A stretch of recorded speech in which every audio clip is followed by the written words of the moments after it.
Policy items. Item 7.1. Mr. Guina? Got a quick PowerPoint presentation.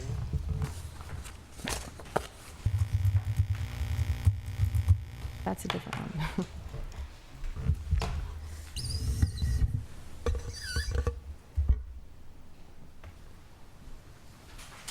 Do we have a sample animal with us? No. You gonna show Fortunately, us the there's no procedure, show too? and tell tonight. I just have a couple of slides. I'll get through this very quickly. Good evening, Mayor Asher and members of the council. I'm Michael Guina, Assistant City Attorney. For your consideration tonight is an ordinance which amends Chapter 1 of Title 6 of the Municipal Code regarding spay and neuter requirements for impounded animals. This section of the Municipal Code was last updated in 1971, and since then the relevant provisions in the state code have been amended, and so the purpose of this ordinance is to bring our local municipal code in line with state requirements. The ordinance addresses three issues. One, the holding period for impounded animals.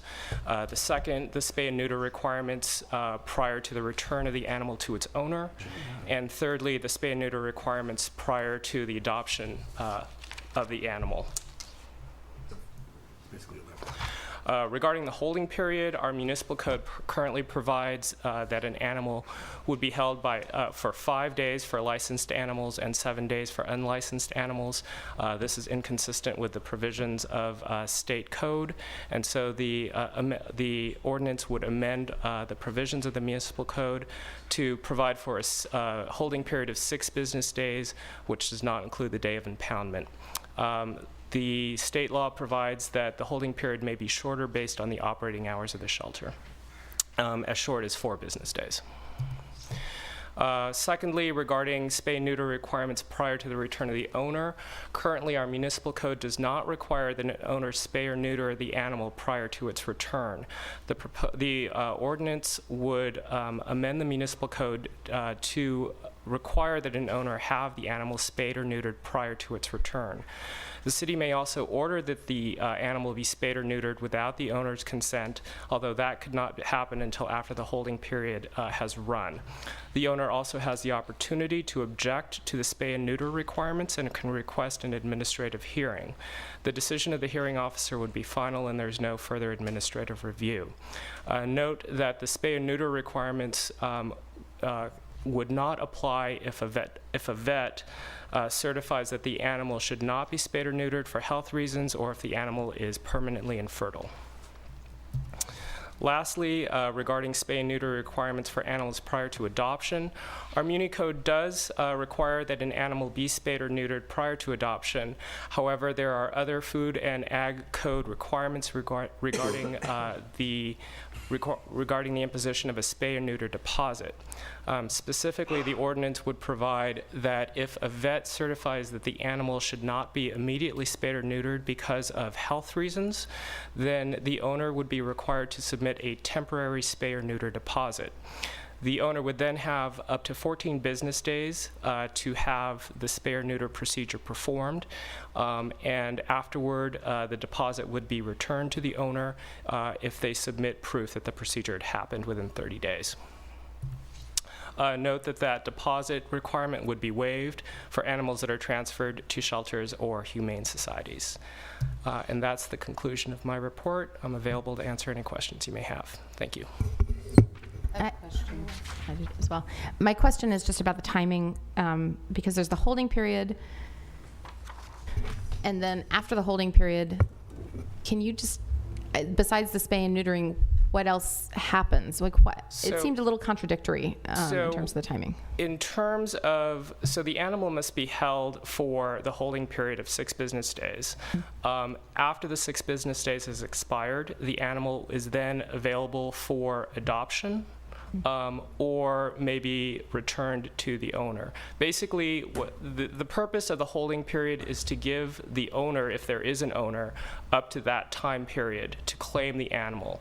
If the holding period has expired and no owner has come forward to claim the animal or provided proof that the animal is in fact theirs, the animal is then subject to adoption or transfer to another shelter or agency, or may be destroyed. Yeah, Michael, I don't have a question, but I would like to make a comment. My understanding is, and I'm so glad to see this ordinance coming forward because, of course, it's way overdue. But we are faced with a problem here because we contract out these services to the city of Piedmont, who then works with the city of Berkeley.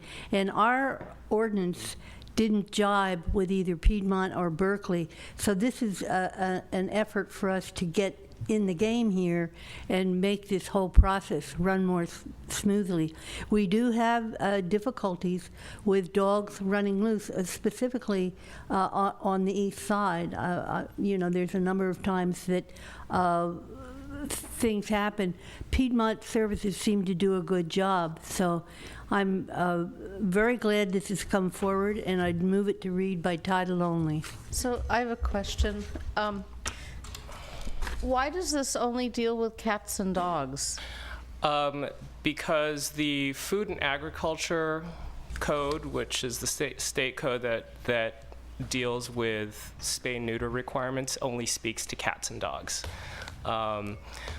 There are no provisions in state code regarding the spaying and neutering of other animals. And our current municipal code only speaks to, it really only addresses spay and neuter requirements for cats and dogs. And so what happens around wildlife that live in the urban environment that maybe animal control might be called out to deal with because it's threatening or appears ill or something? Other animals. I've known of tangles with raccoons. Those are not addressed by this ordinance, and I don't have an answer for you, although I can come back and provide you further information on how other animals. I don't want to hold this up because you know, this is this revision is overdue, but it seems to me that we should be thinking about other kinds of issues that may arise from time to time. And I'm not just talking like about a rabid dog or a pack of dogs or something, but so, you know, we've had Piedmont come in to deal with wildlife. Yeah, sure. No, and you make a good point. I mean, the point of this ordinance really is to address stray cats and dogs, and it's not intended to address other wildlife. I mean, we can certainly look to Berkeley, which we contract with for animal control. Well, to Piedmont for animal control services, and to Berkeley for holding those animals as to how they handle other animals besides cats and dogs. Yeah, Mayor Asher, it's my understanding that the fish and game rules apply to the wild animals. Oh, thank you. It comes in from the state, but we have a problem with dogs here, and I hope someone will second my motion to read by title only. I second it, but I just have to make a little editorial here that I would like to see this brought back to deal with other kinds of animals too. And this really happened. It was campaign season. We're in a campaign year. I was walking the halls of Watergate. It was not the ground floor. And there was an animal that didn't belong in there. The building. Yes, on the hallway, the Watergate hallway. Was it a raccoon? Yes. Yeah, we have been invaded guys by are wild out raccoons there. and deer. And deer. And a possum. Turkeys over in the jungle. Turkeys. Yeah. Turkeys. Okay, that's a motion from Nora to read by title, only a second by Ruth. Anyone opposed to that? Okay, let's go ahead and read by title only. So, an ordinance of the City Council of the City of Emeryville amending Section 6-1.301, 6-1.304, and 6-1.305 of Chapter 1 of Title 6 of the Emeryville Municipal Code regarding the holding period and spay and neuter requirements for impounded animals.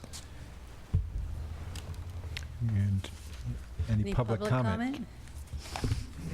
If not, I would move approval of the first reading of the ordinance. Second. Anyone opposed? Good job, Michael. Yeah. Nope. Okay. All right, we're on to